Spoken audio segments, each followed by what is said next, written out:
안녕하세요. 청열차입니다. 오늘은 성님께서 영양제에 발려져 있는 독성 물질에 대해 보여주신 말씀을 공유해 드리고자 합니다. 성님께서는 제가 먹고 마시는 것들 중에서 좋지 않은 것들 중에서 제가 가볍게 넘기고 인식을 잘 하지 못하는 부분에 대해서도 여러 가지 경고의 꿈으로 알려주신 경우가 있어 왔습니다.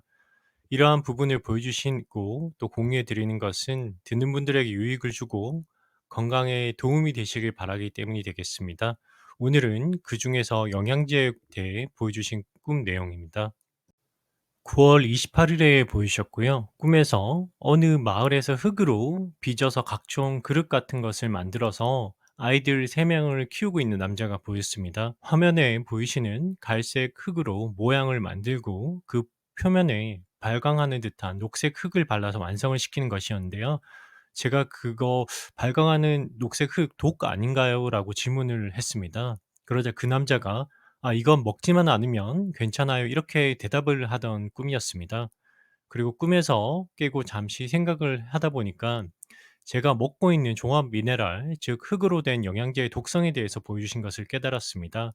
그래서 영양제에 첨가되는 부영제 물질을 검색하니까 이산화규소라고 녹색 흙에 갈색 흙 화면에 보이신 사진이 보였고요. 신기하게 성령님께서 꿈에서 보여주신 발광하는 녹색 독성 흙과 똑같아서 신기했습니다. 제가 "죽은 의사는 거짓말을 하지 않는다"의 저자 닥터 월렉의 90가지 미네랄이 포함된 영양제를 아마존에서 구매해서 먹고 있었습니다.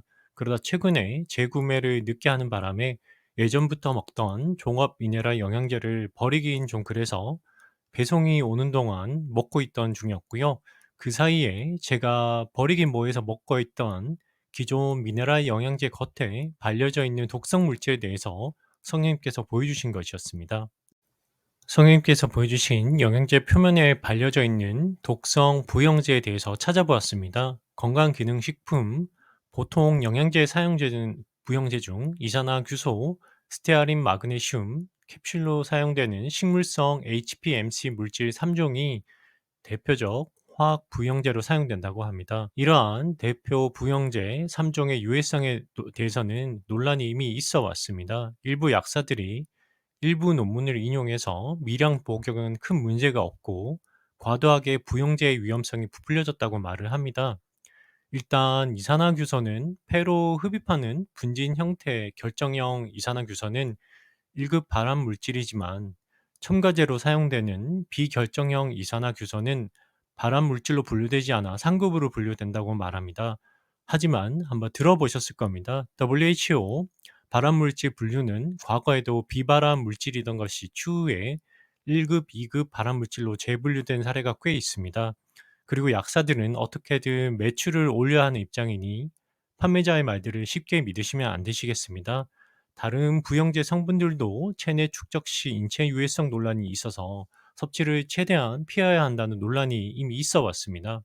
의사나 약사들이 보는 논문을 사람들도 직접 확인할 수가 있고요. 다국적 제약회사들의 교묘한 수수에 대해서 잘 모르는 대부분의 일반 관련 종사자들은 표면적인 내용들만으로 이해를 하는 경향이 있습니다. 하지만 일부 양심적인 소수의 업계 종사자들이 주는 경고들을 주의해서 살펴보셔야겠습니다. 바카스 사장의 아들은 바카스를 마시지 않더라라는 고등학교 시절 친구가 말한 이야기 한번 들어보셨나요? 이미 성님께서 영양제 표면에 독성 물질에 대해 직접적으로 언급을 해주신 점을 기억하시면 되시겠습니다. 그리고 이러한 논문의 맹점이 실험 기간이 단기적으로 설정되고 연구된 내용들이 대부분이라서 아직 장기적 악영향에 대해서는 제대로 된 검증이 이루어지지 않았다는 점을 알고 계셔야겠습니다. 또 다른 체내 독성 연구에 따르면 당장 눈에 띄는 독성은 없었지만 장내 환경이 바뀔 수 있고 장기적으로 건강에 악영향을 줄 수 있다라고 합니다. 또한 이산화규소의 생산 과정에서 각종 중금속, 불순물이 미량 섞일 수 있다라고 언급되어져 있는 내용도 있습니다.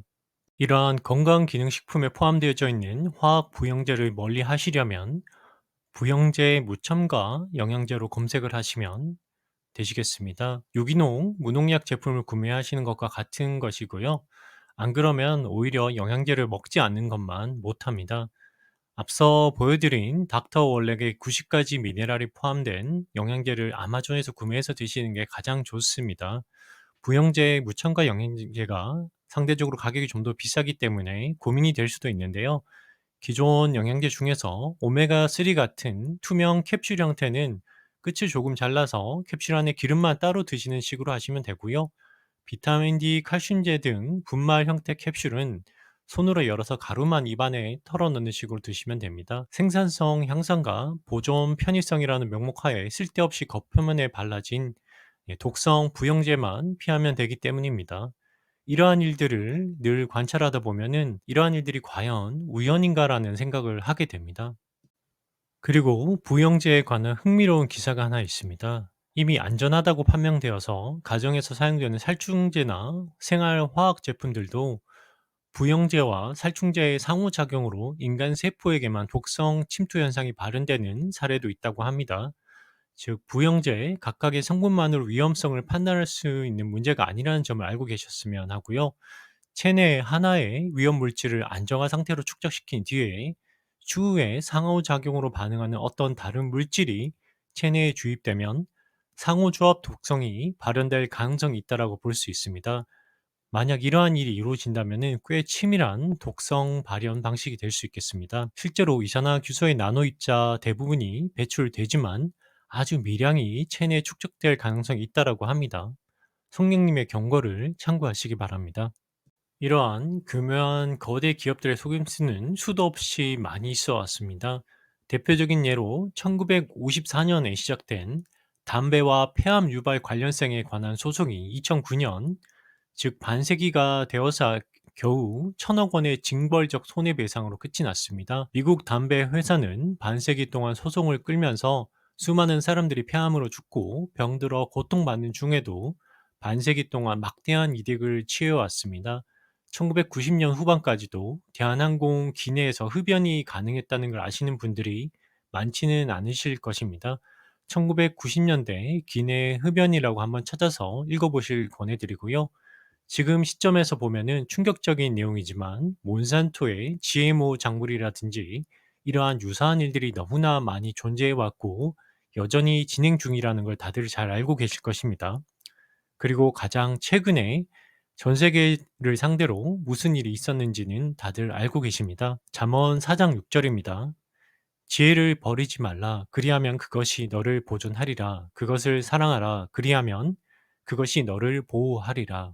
성경 말씀을 기억하셨으면 하고요. 다음으로는 죽은 의사는 거짓말을 하지 않는다라는 책을 꼭 읽어보셨으면 해서 소개를 안 해드릴 수가 없는데요.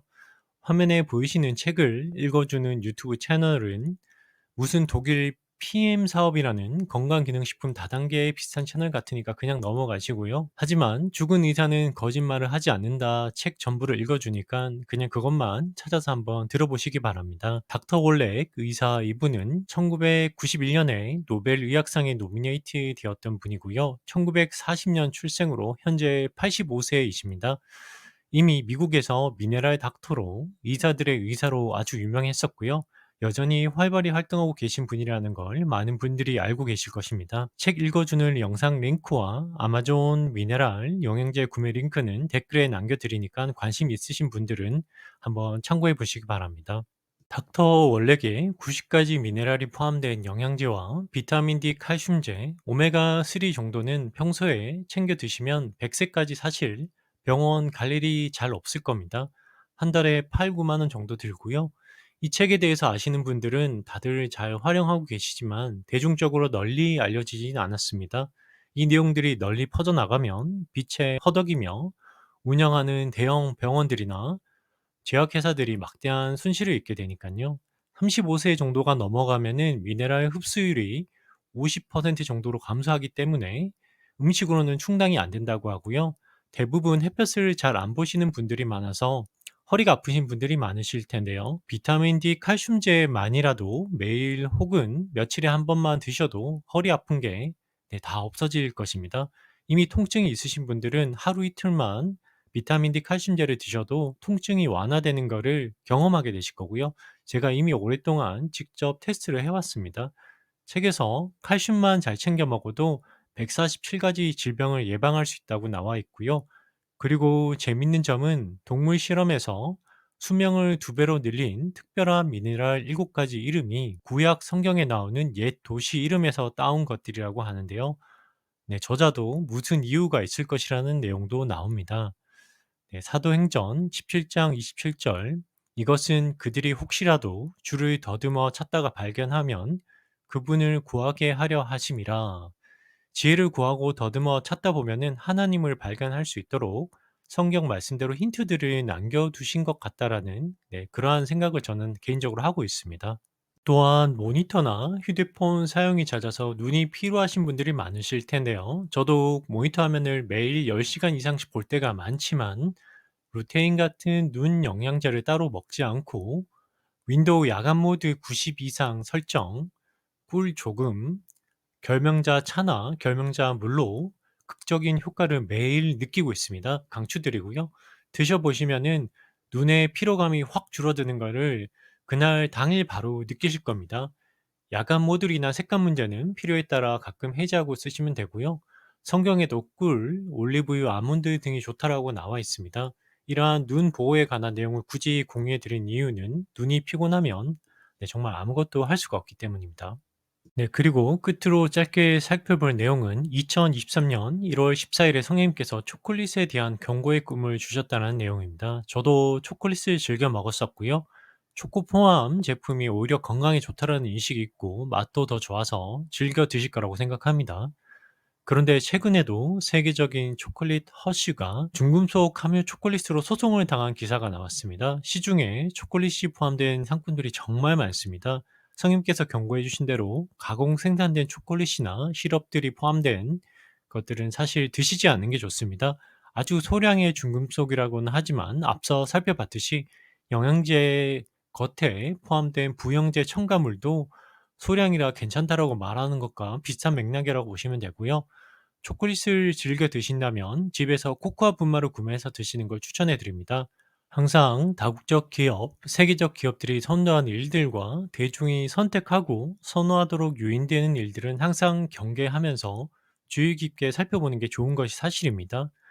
2025년 10월 19일 또 다른 기사에서는 단백질 쉐이크 제품 3분의 2에서 권장 1일 섭취 허용량을 초과하는 납이 검출되었다고 합니다. 비슷한 일들이 계속해서 반복되면은 무슨 이유가 있는 게 되겠습니다. 오늘은 영양제 표면에 발라진 독 성분에 관해서 성님께서 보여주신 부분을 살펴보았습니다. 건강 잘 챙기시고요. 평안한 하루 되시길 소망합니다.